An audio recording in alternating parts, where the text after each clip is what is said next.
Thank you very much, Marta, for the nice introduction, and thank the organizers for the invitation. It's my pleasure to share some of the thoughts that have come to my mind for many years now, but where I haven't given many talks yet about. There are also two other unique features to this talk. It's the first talk I'm not using PowerPoint slides, and it's the first talk I'm doing while I'm sitting. So I hope that nevertheless I can transport my message. I would like to talk about decolonizing psychology as a scientific and an ethical necessity. My thoughts are based to a large part in collaborations with a couple of colleagues, Gabriel Scheidecker from Zurich University in Switzerland, Nandita Chaudhary from Delhi University in India, and the late Zed Opong from Botswana University, Gaborone. Zed died untimely and unexpectedly February 17 at the age of 41, 2 days before we were supposed to meet in Frankfurt. And he has left a rich legacy of indigenization and of decolonization psychology, and I would like to dedicate my talk today to him and to his legacy. Psychology, as much as social sciences in general, is still largely based in a grossly limited representation of the world's population, and these are mainly the members of the so-called weird world, weird population. We have heard in several talks already about this special acronym and the special meaning. If I remember correctly, Stephen Heidi presented 2010 in the International IACCP conference in Melbourne, first the Henrik Heine Norenzayan paper, the BBS paper, The Weirdest People in the World, that has become a landmark in the literature then, and you see the way it is present here speaks for itself. You probably all know the acronym, the individual letters, and you just have heard it in the previous lecture, so I don't have to reiterate this. There's a lot of criticism, of course, also with this term. What is Western? It's already a biased term. What is rich? What is democratic, etc.? We could all discuss this a lot. I nevertheless use it as a proxy for an important surplus meaning that I think is also carried in this wording. This is our meaning that our knowledge base in psychology rests on a very, very small sample and a small part of the population. And actually, as the data analysis in that paper demonstrate, the weird people are outliers in a statistical sense, since they are different from all the others. That doesn't mean that the others are the same. There are many differences among all these different cultural groups that have been assessed, but these weird people are different from all of them. In psychology, you probably all know what we are doing with outliers. I mean, we remove them from our data sets since they distort or they mess up our data and our distributions. Yet in this case, the findings and results are regarded as representative of the whole world's population. So that Henrik et al. Conclude, the findings suggest that members of weird societies, including young children, are among the least representative populations one could find for generalizing about humans. How can this happen, that a very tiny part of the world's populations estimations vary between 5 and 15%, that moreover characterizes itself as democratic, can overrule other minorities and majorities to such an extent. It obviously has to do with power dynamics that characterize politics, economy, but also science, where Western middle class obviously dominates the majority world. And I would like to pay tribute to our also untimely deceased colleague, Chidem Kagishibashi, who first introduced the term majority world. And I really like that term, and I used to use it a lot of time. Meanwhile, we are discussing this situation as colonization. I know that there's also a lot of discussion about this term, but I want to use it, and I hope I can explain to you this afternoon why I'm using it. Gabriel Scheidecker and colleagues argue a large body of research and childhood in the majority world exists, for instance, in anthropology, in cultural psychology, and indigenous psychology. The underrepresentation of the majority world research in the scientific discourse can therefore simply be blamed on scarcity of research. In other words, it represents deliberate epistemic exclusion. Epistemic exclusion is not simply a matter of disregarding majority world research, it's also about ignoring research that does not readily fit into a predefined epistemic framework consisting of a set of theories, of constructs, of measures that are derived from minority world thinking. Epistemic inclusion requires engaging with basic, diverse, and at times contradictory views. In other words, it requires a complete change of perspective. Although the problems are general ones, I'm restricting my discussion today to the area of children's development.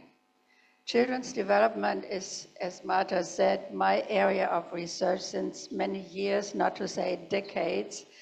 I'm interested in reconstructing children's cultural developmental pathways and had the opportunities to report about my research during several occasions during IACCP conferences in the past. Infants are equipped with a universal repertoire of predispositions to perceive and process information. They grow up and acquire the competencies that are necessary to survive and thrive in the context in which they are born in a particular environment. Different contexts require different competencies that are differently prepared for developmentally. Much of my research has been focused on assessing these different developmental precursors of later achievements. I want to stress also that humans can acquire more than one cultural script at the same time and also consecutively. But there is a particular environment in which we grow up. My theorizing is based in the writing model of psychocultural research that also starts from ecological factors, from historical factors, and takes into account all the socio-demographic parameters of a particular environment, getting into children's learning environment, and finally to the adult personality. We have simplified the model, since you cannot assess all these informations in one study, and started with defining particular context. Context in this sense mean there is a set of interrelated socio-demographic characteristics with the level of formal schooling as a kind of an organizing principle. The level of formal schooling is associated with further socio-demographic variables, like, for instance, the age at the first birth, the number of children. And we also assess the household composition, because the social environment, the number of people present, the number of caregivers, the richness of the social environment is defining the learning environment for children. These dimensions form clusters. In psychology, I mean, most people would control for those variables individually, statistically, but we see that they are interrelated and they form particular meaning systems. And these meaning systems we characterize as cultural models. And in these cultural models, two basic human needs that are cultural constructs at the same time are negotiated, and these are autonomy and relatedness. Autonomy and relatedness, as I said, can have very different shapes, very different meanings, and but they're always present in all environments, and they are particularly important also for each individual, and they are a framework for socialization or developmental goals, for the ideas how to put these goals into action. That means ethno-theories, and finally also the parenting practices. But we never understand the practices, because practices may be the same, but the thoughts about it, why is this important, and what is the developmental effect, may be quite different in different cultural environments. It's important to stress that this is not a static model. It is very dynamic in terms of very different processes and changes also occasionally, and it's individually acquired, so that's also important. In our research program, we identified 3 contexts associated with 3 cultural models. One is the weird context, or as we prefer to say, the Western middle class, because all of what is Western is not middle class, and there are differences also within these countries. The Western middle class people have a relatively higher degree of formal education, later first birth, fewer children, and live in nuclear households. In this context, the cultural model of psychological autonomy, as we call it, seems to be adaptive, with centering around the psychologically independent, self-contained, and individual, with priority on the individual wishes, intentions, preferences, choices. That means basically on the mental world. Social relationships are, of course, also important, but they are individually defined and negotiated. Specifying the conception of culture has massive implications for research designs, like the selection of samples become crucial. Samples cannot be just convenient or a random group of people, but they need conceptually grounded. I advocate for homogeneous samples. That means participants should be similar to each other in the critical variables. That's the socio-demographic variables. If there is an ethnic background, like the Nso, for instance, religion we held constant, and you define, depending on your research questions, which are the critical dimensions. If cultural comparisons are aimed at I think it's important not to mix participants belonging to different contexts and thus cultures in one sample, but this is exactly what is asked for with the claim for representative samples in mainstream research. Greater research also should, greater attention should be devoted to sample descriptions in journal, a necessity that only gradually and very humbly is included in journal politics. Sample descriptions often are not giving any information except the number and the gender distribution of your participants. I want to take attachment theory as an example where many of the problems and flaws can be recognized. I have been dealing with attachment theory since many years, and it is amazingly enough until today the most prominent theory of children's socio-emotional development. Attachment theory was formulated by the British child psychologist and psychoanalyst John Bowlby in the post-World War II era.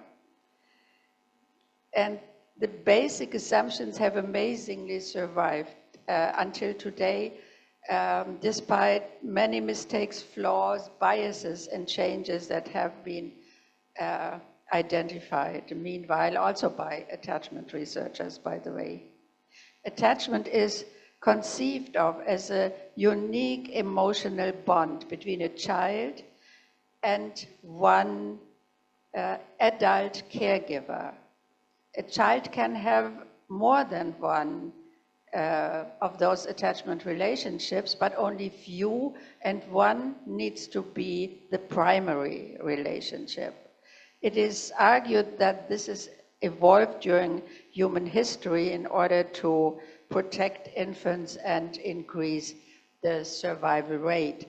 The core assumptions, briefly summarized, are universality. Attachment is considered a universal construct, but I mean, that would be debatable. Of course, relationships are important everywhere, but attachment theories are explicit with how these relationships look like. It should be a relationship with an adult, and it has to have a particular format. It's dyadic. It needs to focus on particular behavioral patterns, and the style of caregiver behavior is also one of the core assumptions. It's sensitivity, that means reacting prompt, immediately, and adequate to even the most subtle signals of infants and small children. It's supposed to develop mainly over the first year of life and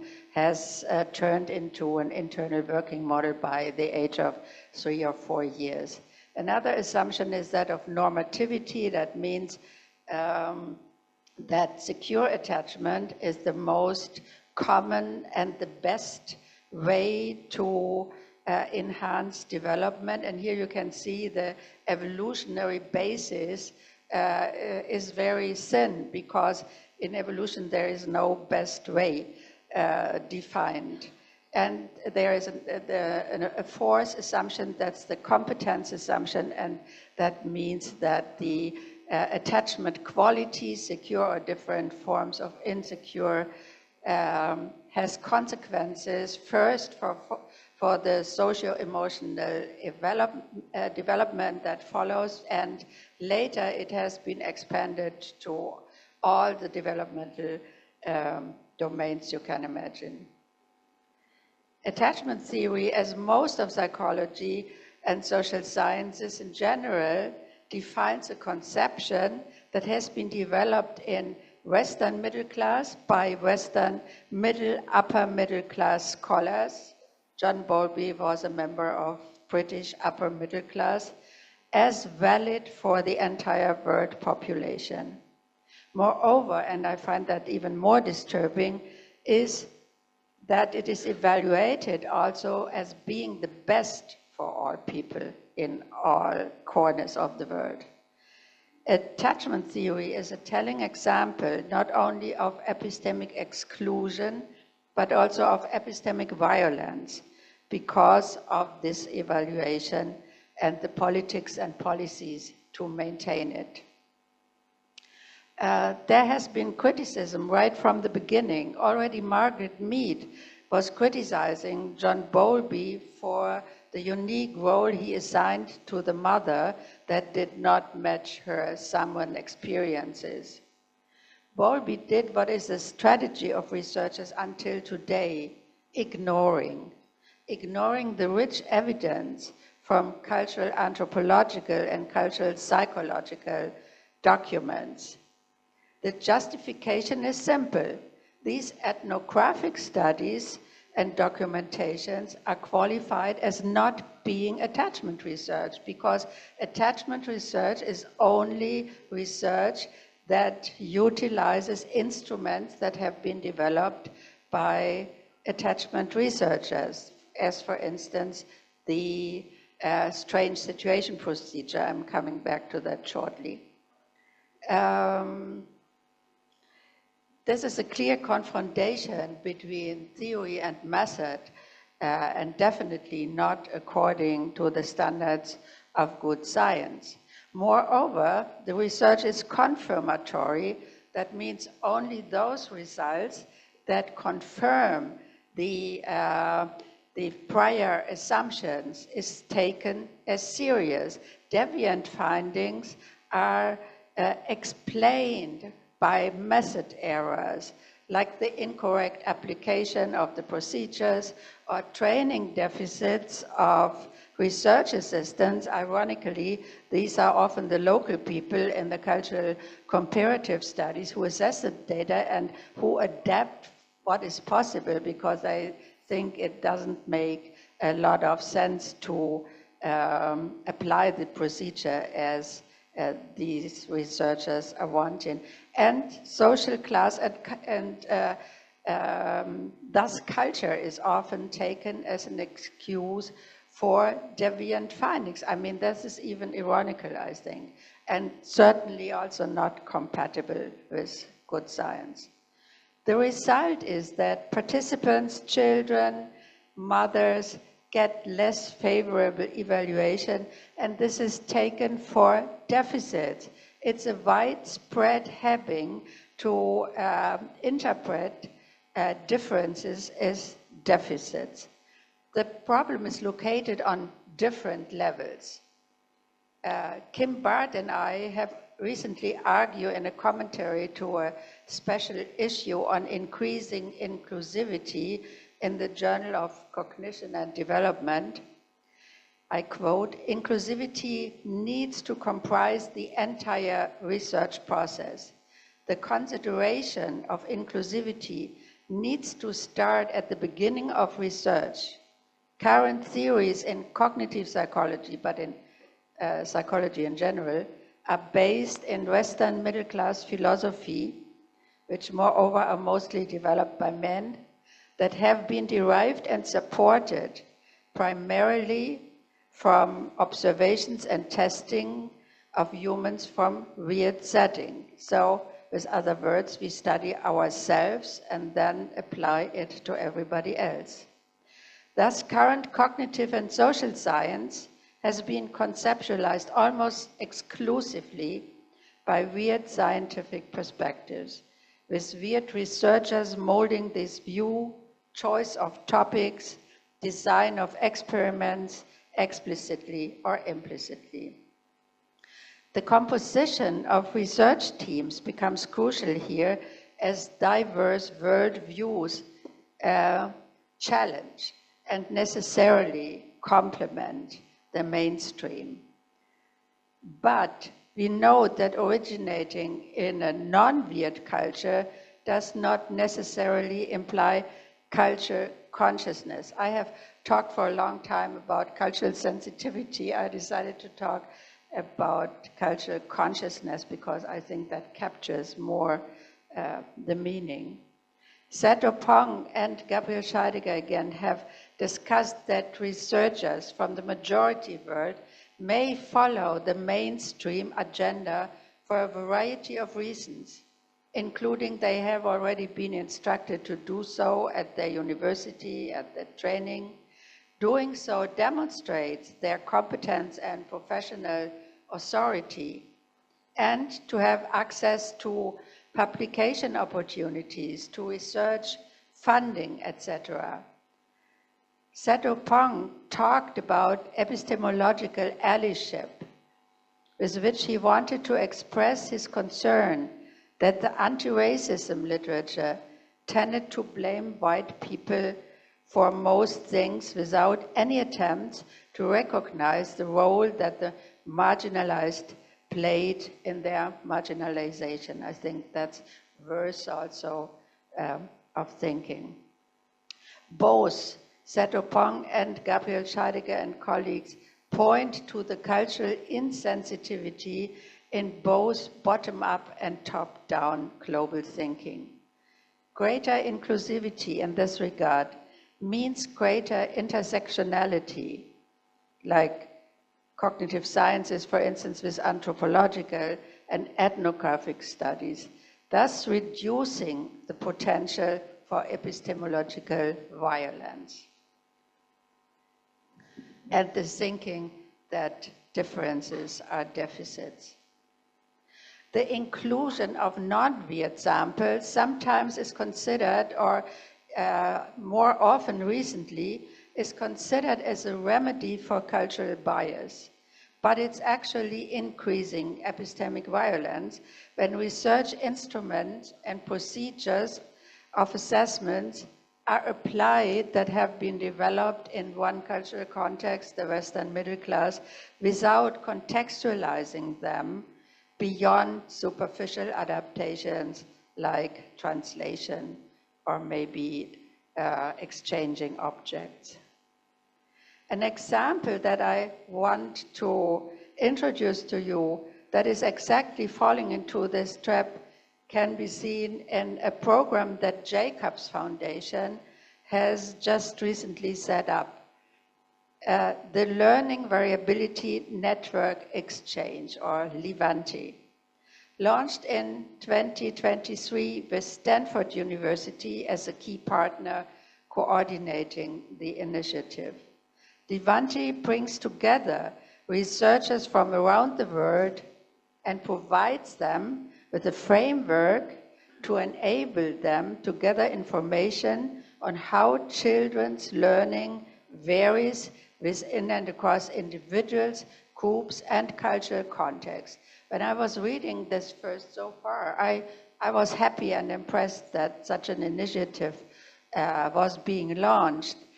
And immediately you think of a lot of existing literature on children's learning by Patricia Greenfield, by Barbara Rogoff, by Suzanne Gaskins, by Michelle Klein, by many people.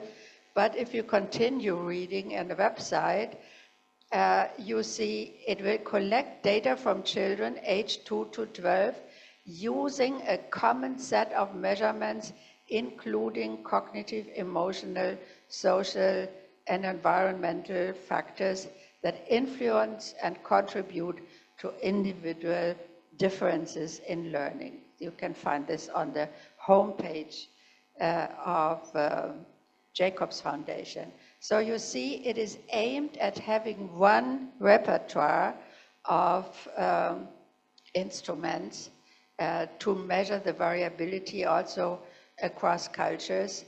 And as these documentations that I have briefly mentioned have shown, there are complete different styles of learning. There is learning by instruction, there is learning by observation and imitation, there is learning by participation. I mean, these are all distinct and different ways learning and is achieved and knowledge can be acquired, which cannot be assessed with a set of instruments. Moreover, when you look closer into the measurement details, you get even more suspicious of what this lot of money that is being put into this initiative for many years will finally bring about, that really helps understanding what it is intended.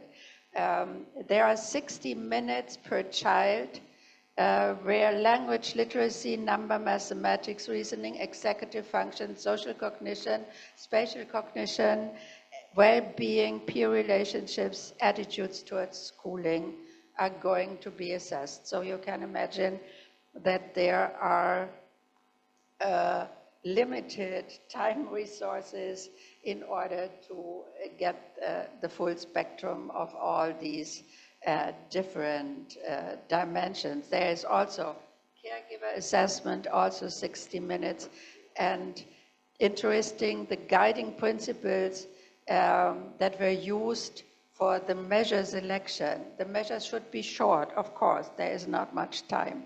They should be reliable and valid in the statistical sense. And what is most telling, I think, they should be cross-culturally appropriate.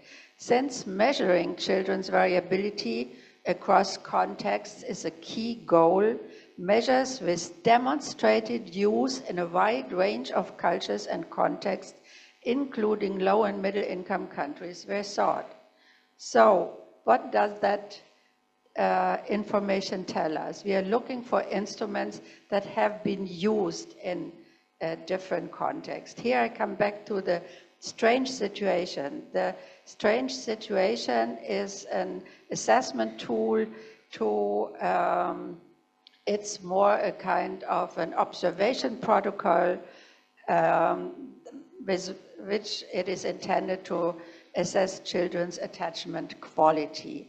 It's a series of short episodes of laboratory-based observations of a child, and usually the mother, one adult, the mother, coming into a laboratory in a psychological institute, and they undergo a series of different social constellations. There is a stranger coming, the mother leaves, the mother comes back, the stranger leaves, and this is being done repeatedly. And the crucial situation is the second reunion when the mother comes back after a brief separation for the second time, and it is being observed how the child reacts to the mother, and the different attachment qualities are being derived from this short episode, this short assessment. This procedure is highly inappropriate in many cultural environments where children are not used to be alone with an adult or with two adults in one room, where people live more outdoors than indoors, where a structured set of toys is available that also plays a role in the coding, etc., etc. But nevertheless, this procedure is being done also in very many different and diverse and remote areas. And of course, if you apply instruments, you always get results. The more if you only notice what you want to see and what doesn't fit, get explained the way I was shortly referring to, and the results and also the feedback from the local research assistants usually is not taken serious. So I could,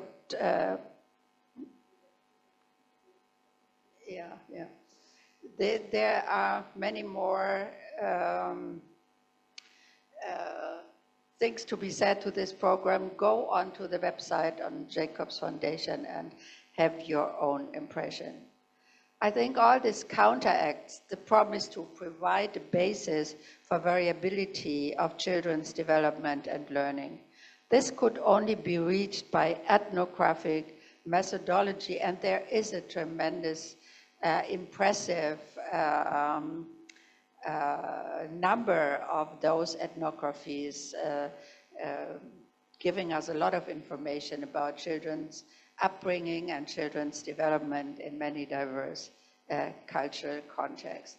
But ethnographic methodology is also often not respected because mainstream is quantitatively oriented. During the last years, also ethical implications have come under the radar of a broader audience supporting the claim to decolonize psychological theory, as has been done by Kim Barth and me, for instance, or tried to do among many other people for attachment theory, or Kim Barth and colleagues for shared attention in a highly controversial SRCD monograph where different primate and human primate groups are included, and we were accused of racism of having these different samples in one study. So what is new and equally important is to decolonize also the applied field, which I will address now in the second part of my talk. Specifically, I want to talk about the field of ECD, of early childhood development. What's the time, by the way? The time is past? Oh. Oh, I wouldn't mind, because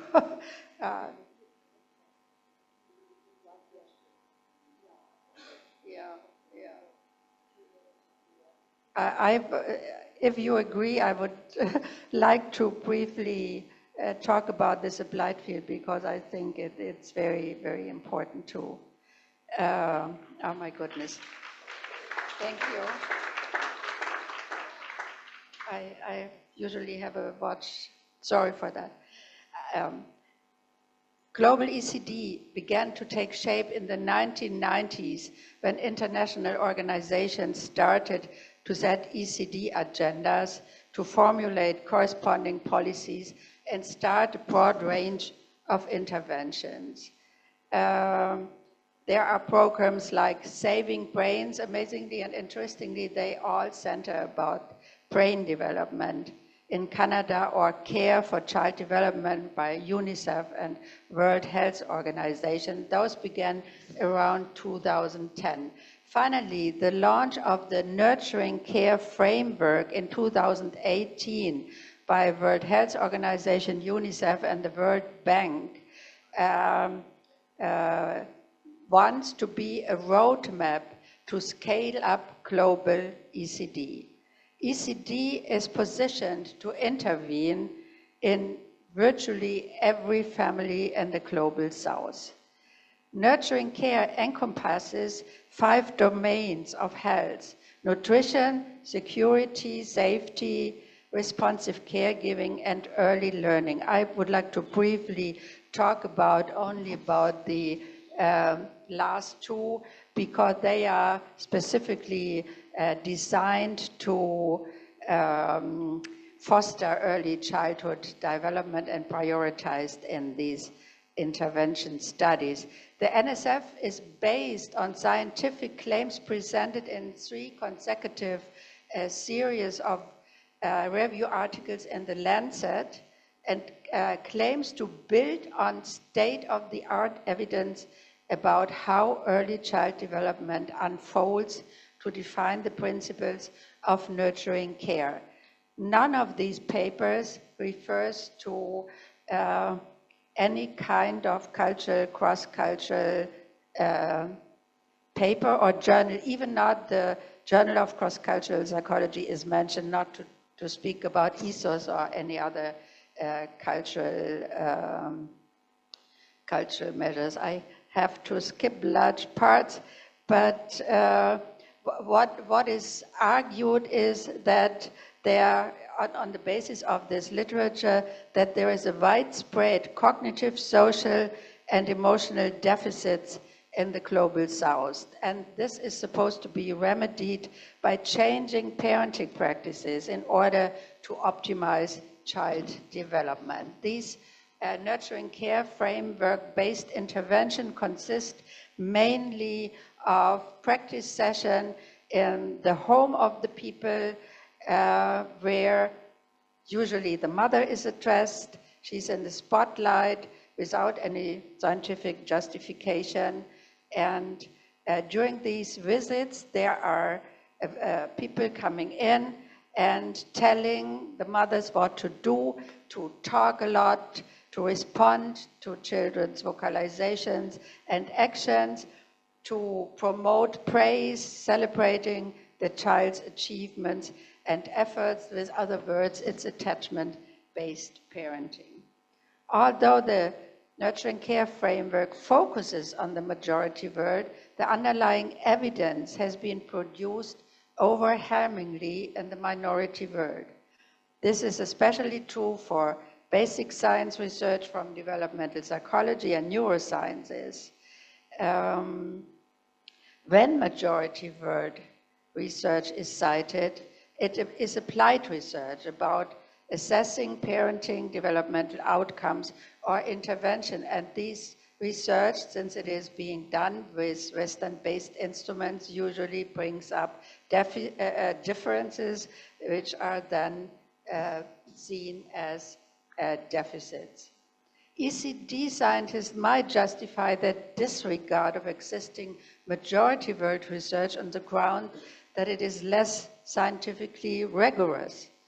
However, the frequent use of qualitative, explorative methods in ethnographic research is not an accident.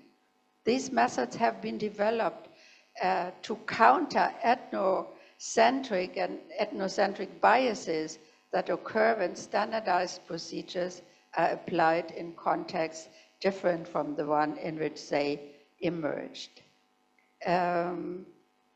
Decolonizing research and application is not easy because it obviously has a powerful lobby. Gabriel Scheidegger, Nandita Chaudhary, and Sato Pong, we had submitted a proposal to the Ströngman Forum, a very interesting format for 1 week long seminars of scholars about particular topics with the title Early Childhood Development Towards a Truly Global Science. It was approved, an agenda was formulated, the date was set, and a list of potential participants was compiled when a discussion emerged about the term decolonization that ended up in a very dirty narrative and finally the unexpected cancellation of the forum. We never understood exactly what happened, but there must have been a conflict of interest between ECD and what we wanted to do, although it was clear from the beginning what we wanted to do. The unfortunate situation that highly relevant ethnographic research is de facto irrelevant for global ECD also must be ascribed to the disciplinary divides between the fields that produce ethnographic research and the sciences that actually inform child-focused intervention. Scholars on both sides may be reluctant to go into the different bodies of knowledge, but it's very, very important to cross these borders and to get into discussion. And that was also one reason why we wanted to have this forum, to bring together people with different perspectives. These discussions would finally challenge the widely publicized claims about poor brain development in poor countries, that poor people parent poorly. I think that is in a nutshell what it is said. And just one sentence to conclude. Basic science and also the applied field are highly interconnected. An incredible amount of work needs to be done, primarily beginning with psychological mental work in opening up closed minds, subscribe to variability and diversity as the leading principles for human psychology, and allow different perspectives to coexist and stop supporting bad science. Thank you. Thank you so much. Big applause.